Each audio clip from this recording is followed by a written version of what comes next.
और उधर वक्फ बिल पर हरियाणा में भी सियासी घमासान जारी है। पूर्व कांग्रेस के सांसद विजेंद्र सिंह ने सवाल उठाए हैं। उन्होंने पूछा कि क्या एसजीपीसी में भी लाए जा सकते हैं दूसरे धर्म के मेंबर?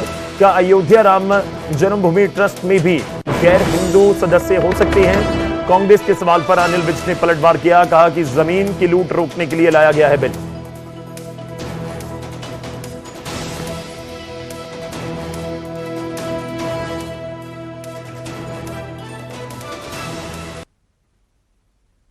सीधा सीधा उनके ऊपर कुठाराघात है।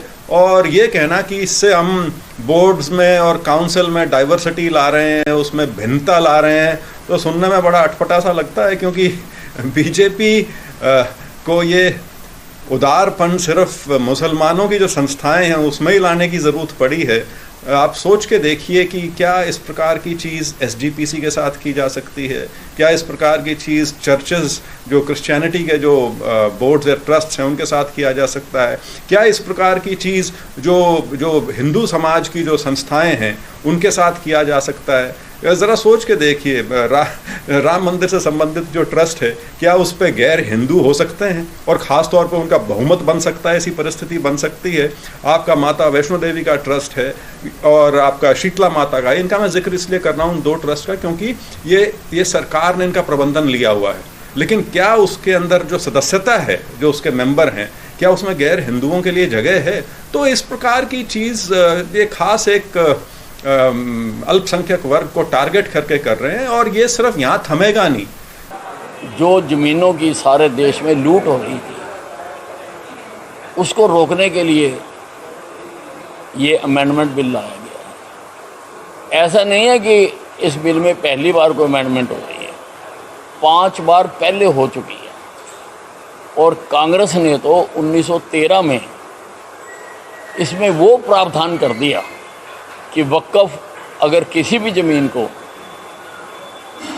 अपनी क्लेम कर लेता है, अपना दावा दिखा देता है, तो जिसकी ज़मीन पे करा है उसको कोर्ट में जाके सिद्ध करना पड़ेगा। और ऐसे धारा के होते हुए कल को वो सारे हिंदुस्तान को अगर वक्फ की प्रॉपर्टी कर दें तो सारे हिंदुस्तान को धक्के खाने पड़ेंगे कोर्टों।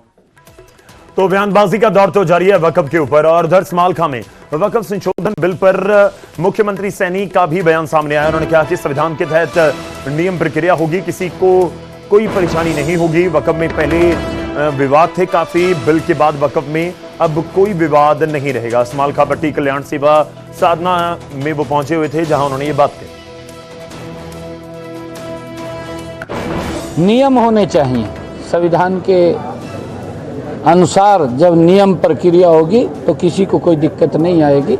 और उस नियम प्रक्रिया के अंदर जो वक्फ बिल आया है, क्योंकि कई प्रकार के डिस्प्यूटेड इसके अंदर थे, अब वक्फ बिल आने के बाद वो कोई डिस्प्यूट नहीं रहेगा, सारे डिस्प्यूट ठीक होंगे।